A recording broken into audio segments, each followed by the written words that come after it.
Joachim Kroll, apodado el caníbal de Duisburgo o el monstruo de Ruhr, fue un asesino en serie y caníbal alemán que aterrorizó la Legión del Ruhr en la década de 1950 y 1970. Su caso es uno de los más notorios en la historia criminal de Alemania debido a la naturaleza grotesca de sus crímenes y a su prolongada carrera como asesino. Joachim Georg Kroll nació el 17 de abril de 1933 en Hindenburg, actualmente Zabrze, Polonia. Es una familia de bajos recursos y numerosa, siendo el sexto de 9 hijos. Durante la Segunda Guerra Mundial, su familia vivió en la pobreza extrema y después de la guerra se trasladaron a Alemania Occidental, estableciéndose en el área del Ruhr. Kroll era un niño de bajo rendimiento intelectual con un coeficiente intelectual estimado en 76, lo que lo situaba en el rango de discapacidad intelectual leve. Esto dificultó su desarrollo académico y social, dejándolo aislado y contribuyendo a su posterior comportamiento criminal. El 8 de febrero de 1955, Kroll cometió su primer asesinato. Su víctima fue una joven de 19 años llamada Irmsam Strel, a quien violó, estranguló y mutiló en Waldsied, cerca de Münster. Después del crimen, Kroll comenzó a desarrollar un patrón que repetiría en los años venideros: secuestrar, violar, asesinar y a veces canibalizar a sus víctimas. Sin embargo, la policía no lo vinculó con este primer asesinato y su carrera criminal continuó. Entre 1955 y 1976, Kroll asesinó al menos a 14 personas, la mayoría de ellas mujeres jóvenes y niñas, aunque también asesinó a niños varones. Su modus operandi generalmente involucraba acercarse a sus víctimas en áreas rurales o solitarias, estrangularlas y luego abusar sexualmente de ellas post-mortem. En algunos casos, Kroll admitió haber canibalizado a sus víctimas, lo que añadió una capa adicional de horror a sus crímenes. Kroll se caracterizaba por su aparente inofensividad, trabajaba como operario en una fábrica y vivía en un modesto apartamento en Duisburgo.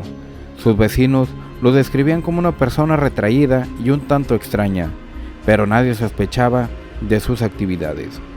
A menudo, usaba el canibalismo como una forma de ahorrar dinero en la compra de alimentos, según confesó más tarde a las autoridades.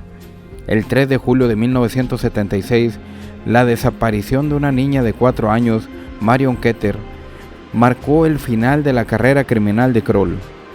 La niña fue vista por última vez en el vecindario de Kroll, lo que llevó a la policía a realizar investigaciones en los alrededores. Un vecino de Kroll mencionó que se había atascado la tubería de su baño y que Kroll le había comentado que posiblemente era carne de cerdo, lo que bloqueaba las cañerías. La policía investigó y descubrió restos del cuerpo de Marion en el desagüe del apartamento de Kroll, y al entrar en su vivienda encontraron parte del cadáver en su cocina. Kroll fue inmediatamente arrestado y confesó sin remordimientos los asesinatos de 14 personas.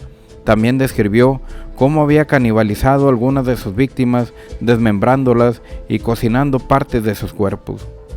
El juicio de Joachim Kroll comenzó en el año de 1982, 6 años después de su arresto, y fue ampliamente cubierto por los medios de comunicación alemanes e internacionales debido a la naturaleza de sus crímenes.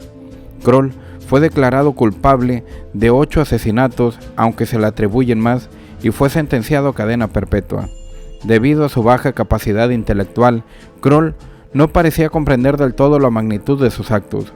Durante el juicio, mostró poca emoción y trató de justificar sus crímenes de manera incoherente.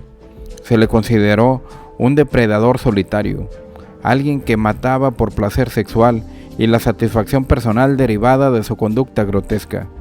Joachim Kroll murió el 1 de julio de 1991 a la edad de 58 años debido a un ataque al corazón, mientras cumplía su condena en prisión. Kroll fue diagnosticado con varios trastornos mentales, incluida la psicopatía y una parafilia extrema, que involucraba la necrofilia y el canibalismo. Su baja inteligencia y su falta de habilidades sociales contribuyeron a su aislamiento, lo que le permitió pasar desapercibido durante tanto tiempo. Su historial es un ejemplo perturbador de cómo un individuo con una apariencia inofensiva y un perfil psicológico complejo puede cometer una serie de crímenes tan atroces. El caso de Joachim Kroll dejó una profunda huella en la criminología alemana, tanto por la brutalidad de sus crímenes como por el prolongado periodo en el que pudo operar sin ser detectado.